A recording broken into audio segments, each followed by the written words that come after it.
let's talk about Volkanovski and his man. That fight. The first fight I thought Alex won. The second fight, it was really close. If it would have went in Max's favor, I wouldn't be fighting with anybody about it. But this third fight, he shut the door. Like he shut the door, pulled out the shotgun, blasted some holes in the door, and then just walked off. Man, he looked probably the best he's ever looked. What do you think? Yeah, phenomenal fight, and that's just like as I was explaining it leading into it. It's like the first fight, Alex has obviously been reading Volk for. I mean, Volk's obviously been reading Max as the champion for a very long time, and then he came in with a game plan. Then obviously Max get to go away and make his adjustments and come back.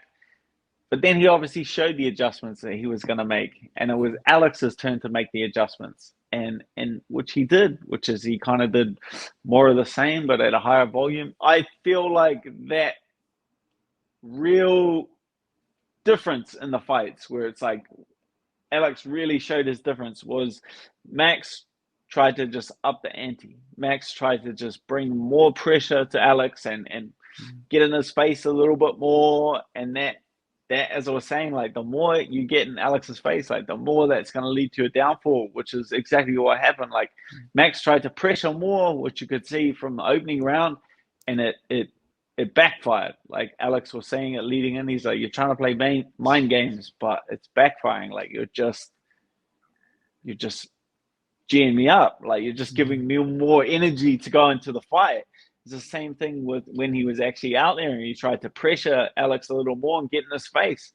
It just made the punches harder, and it was just showed dividends on Max's face, really. And that's why we saw the best performance of Volk's career come down to the increase in pressure that Max put on him.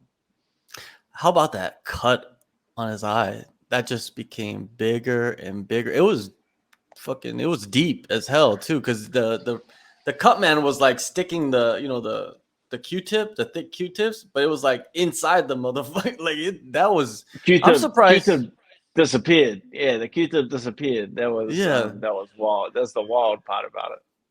Yeah, and then earlier in the night there was a no contest because of an eye poke. I'm surprised the doctor didn't even stop the fight with that cut, man, because that cut was like right above the eye, and it was fucking huge. Like, I don't want the fight to be stopped, but I was surprised like the doctor didn't come in there and do his little tests and shit. Yeah. Just had just the cut man that comes out of the cut man, like doing an incredible job of like limiting the bleeding, because obviously that position of that cut right over the eye, like that is gonna leak purely into the eye, like that's gonna drip down in the eye, which it did. Like, to be fair, I was watching it and the blood was like closing Max's left eye as he's trying to fold. Like you need that left eye for your jab and to get your timing down. And when he was pressuring in, he just wasn't able to see the right hand of Alex coming at him. What hand did I saw that Alex broke a hand, or Alex was saying that actually broke a hand in the first round. So he fought the most incredible fight of his career, with one of his main weapons being broken for a majority of the fight. Yeah, his left hand. Yes. Oh, the left hand. Yeah, man. Like, where do you go from here? If you're Max Holloway, you've lost to the same guy 3 times in 3 championship fights.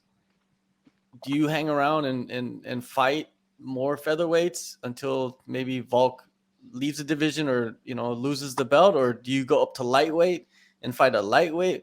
What's if you were in that position, right? What would you likely do?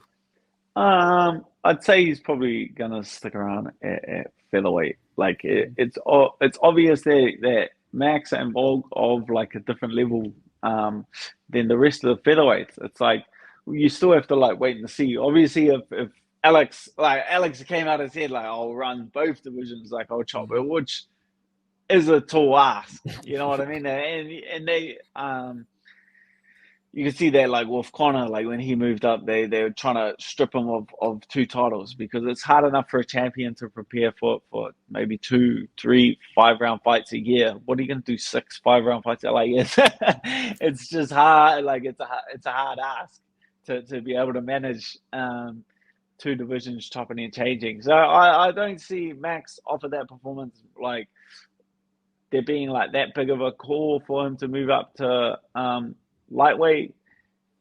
But Alex, on the other hand, is the one that's calling for himself to move up to lightweight. It's like Yeah. pretty much he's gone through the division. He's obviously beaten the next best guy 3 times.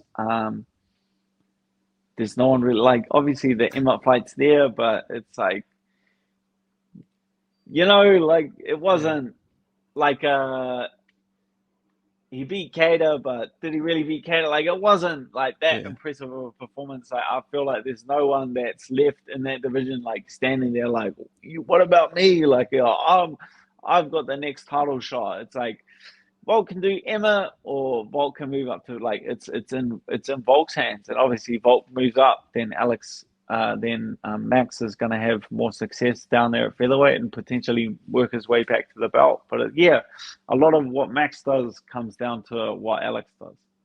Yeah. So if Alex does stay at featherweight for his next fight, I believe Emmett should get the next title shot. He's on a 5-fight winning streak. He's beaten some of the top guys. I think he's earned it. I think that should be the next fight if he stays. But if he goes to lightweight, they got to give him the Emir title shot, right? Like there's no other option. Yeah, pretty much. Yeah. like, And there's no there's no champion one. too, which is crazy right now. There's no champion. So it kind of opens the door. It's like Alex is in a Ah, better position. everyone knows. I Everyone know that. knows. Everyone knows. I know everybody Everyone knows, knows. but Charlie Olives it has got the belt. he does got a belt at home, right? And I think it opens the door for Alex. It's I think he's in a better position because the title is vacant, so they could be like, all right, let's make a title fight, unanimous or not unanimous, but undisputed title fight. Put Alex in there against whoever the hell they want. You know what I mean? Because it seems like Oliveira's going back and forth with the UFC to see like what's his next fight, and money stuff like that is all part of it. So we'll see, man. Alex seems like he's ready to fight in the next 6 months, 4 months, 3 months. He just wants to turn it back real quick. So I'm gonna make a prediction and say Alex does fight for the belt this year at lightweight against someone. I don't know exactly who it would be, but it's against someone. But it's got to be, the right fight. It's a good call. I know the UFC is holding out for Magachev Oliveira. I've said this time and time I know. again. I know. Everything else is just a mystery. So if they do want,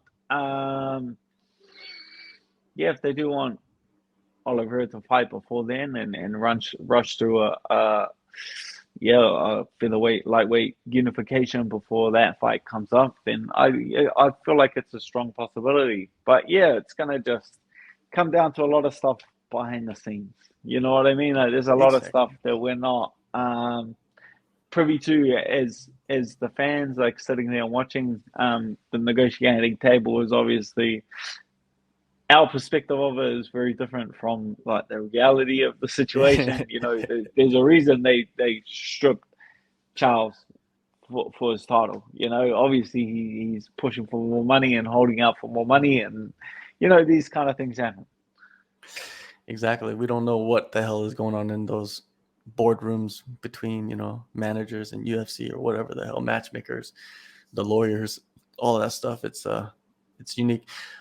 This is just something that I thought of right now. And, if Max does go up to lightweight, right? If he does decide, okay, I'm going to go fight at lightweight, featherweight, maybe I'll return. Let's go to lightweight, see if I could go chase after that title. Main event, like, are you wanting a main event when you return, Dan? Is that something that you're pursuing, or do you feel like, main events don't matter? It's just, when I fight, I fight. Either either. Mm-hmm. Like, I've never, like really chased a main event. They're just something that, yeah, there's something that kind of comes to you. It's like with the last one with Arman fight in that main event, like another main event fell out, and then that one got promoted to the main event. So yeah, I'm not sure that would be booked as a main event, but yeah, it just comes down to like a lot of timing issues, really. Like that's the main thing. What's your thing? Are you saying me and Max in a main event? Is that what you're trying to get at? I'm thinking like that's a great fight at lightweight. You know what I mean? I It's a don't think great that's fight. something. Yeah, like it's not something that Max has really come out and called for as to moving up a division. Like that's not something I would pursue because that's not something that like Max has even shown intrigue at. He obviously showed that with the Dustin Poirier fight, and then that didn't go his way, and then he's obviously said that, oh yeah, all right, I'm going to stay down at featherweight. So yeah, that's entirely up to him, and that's like yeah, he would be the one that if that were to happen is the one that would need to kind of show some kind of inkling that he's moving in that direction. You know better than anyone, right? That this game tomorrow, you could think one thing, and then the next day, you could think a whole nother thing, right? It's just everything changes so fast. So we'll see, where Max is at. But, Max has options. Even though he just lost the title fight, he still has a lot of options, which is great for a fighter.